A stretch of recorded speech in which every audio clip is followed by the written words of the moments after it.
Oke, Assalamualaikum warahmatullahi wabarakatuh. Salam sejahtera buat kita semua ya. Balik lagi ke channel YouTube Industrial Engineering bersama saya Muhammad Rian Permana, bisa dipanggil Rian. Baik, hari ini kita akan bahas tentang disagregasi ya.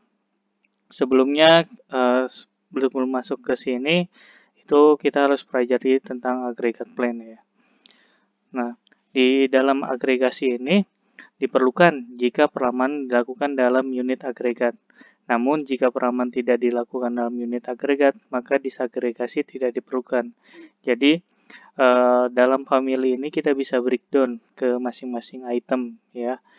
Kemudian, ini alur proses pengolahan data, kemudian peramalan dan rencana agregat. Nah, di sini yang pertama adalah data, kemudian item, contohnya A, B, C, kemudian diagregasi menjadi family group. Nah, di family group ini dilakukan perancangan agregat family ya, atau nanti kita disagregasi menjadi MPS. Nah, di dalam perhitungan kali ini kita menggunakan agregat dalam arti family, data family ya. Di dalam data family ini ada A, B, kemudian C, kita agregasi menjadi peramalan family dan itu dipisah satu-satu jadi perancangan agregat family, kemudian disagregasi menjadi MPS. Sama data family B, kemudian data family C. Nah, kita masuk langsung ke perhitungannya. Di dalam perhitungan disagregasi, ini salah satu contohnya kita menggunakan perhitungan persentase dengan nilai penjualan. Nah, periode dari Januari sampai dengan bulan Juni, ini tahun 2010, ini adalah hasil forecasting ya. Nilainya 200, 250 sampai dengan di bulan Juni yaitu 255. Kemudian ini data penjualan terdahulu di tahun 2009. Ini adalah permintaannya dari produk A, B, kemudian C. Ini hasilnya ada 180, kemudian 120. Kemudian ini family X-nya secara total. Jadi di dalam family X ini terdiri dari item-item. Nah, itemnya itu ada produk A, B, kemudian C.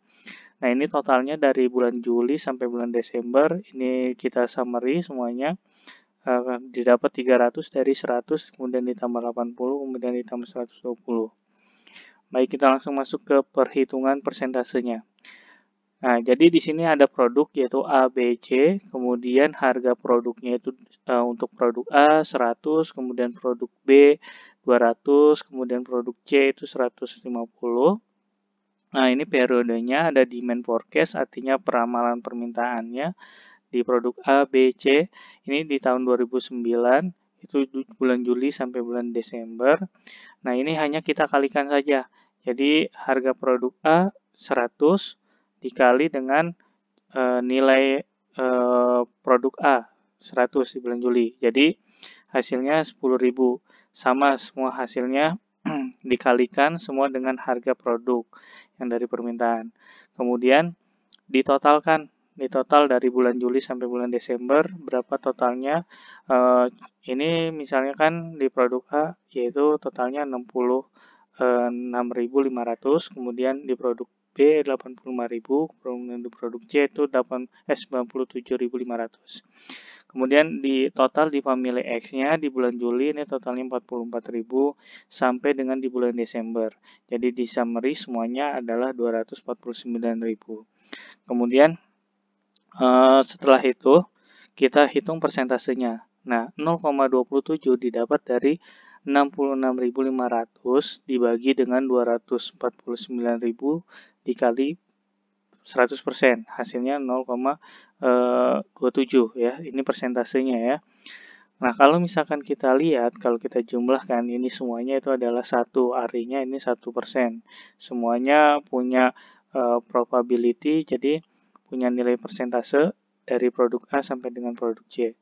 Kemudian kalau kita disagregasi dari hasil peramalan di bulan X, maka kita dapatkan untuk demand forecast produk A, B, kemudian C itu yaitu dari family X yang kita sudah ramalkan sebelumnya. Nah, maka kita kalikan dengan persentasenya. Contohnya misalkan di produk A 0,27. Nah, 0,27 ini dikalikan dengan 200, hasilnya 53,41. Sama seterusnya di produk A sampai dengan bulan Juni. Kemudian di produk B, nah, di produk B 200 dikalikan dengan 0,34. Ini hasilnya 68,27. Sama seterusnya sampai dengan bulan Juni. Produk C juga sama, 0,39 dikalikan dengan 200, 78,31. Kalau di bulan Februari dikalikannya dengan 250, dikalikan dengan persentase yang ada di sini, ya. Nah, ini adalah salah satu contoh perhitungannya. Oke. Nah, selanjutnya kalau misalkan disagregasi menggunakan teknik persentase atau dalam pertimbangan nilai conversion, kita harus mengetahui cycle time atau waktu prosesnya. Nah, ini datanya seperti yang di slide sebelumnya ya. Kita masih menggunakan data itu di tahun 2009 ya, itu demand forecast-nya. Kemudian untuk perhitungan persentasenya kita produk A, B, C. Nah, itu di sini ada waktu proses. Nah, waktu prosesnya itu 74,34 itu kita asumsikan dalam hitungan detik ya, second ya. Di sini kita lihat bahwasannya waktu proses di produk C itu lebih tinggi, artinya dia sebagai baseline-nya. Nah, sehingga untuk konversinya kita dibagi. Jadi 74,34 dibagi dengan 121,38. Itu hasilnya 0,61. Nah, sama sebenarnya B, kemudian juga sama nilainya 0,51 dibagi dari 62,32 dibagi dengan 121,38. Nah, kalau kita sudah dapat conversionnya ini, maka hal selanjutnya yaitu kita kalikan dengan demand yang ada di sini. Nah, contohnya produk A 0,61 dikali dengan 100. Jadi 61,25 karena 25 ini ada di sininya koma-koma yang lain. Maka boleh kalian masukkan nilainya di sini. Nah, setelah itu semuanya dikalikan dengan yang ada di sini, maka hal selanjutnya kita totalkan. Sama, kita totalkan produk A, B, C, totalkan semua. Kemudian di family groupnya, family X-nya kita totalkan semua dari bulan Juli, Agustus, September, Oktober sampai dengan Desember. Kemudian kita dapatkan hasilnya. Nah, ini persentase ini didapat dari nilai persentase dari 407,28 itu dibagi dengan 1275,49. Itu hasilnya 0,32. Sama ya semuanya ya. Nah, ini juga dibagi ini hasilnya 0,17. Sama 650 dibagi dengan 1275 itu 0,51. Baik, langkah selanjutnya yang kita lakukan yaitu disagregasi, jadi nilai persentase dari nilai penjualan. Nah, kita udah dapat persentasenya tadi, nah tinggal kita kalikan di bulan Januari sampai dengan bulan Juni. Untuk produk A tadi persentasenya adalah 0,32, sehingga kita kalikan 0,32, kalau untuk produk B kita kalikan 0,17, dan produk C 0,51, sehingga didapat hasilnya seperti ini. Ya, sampai dengan bulan Juli. Nah, ini contoh perhitungannya.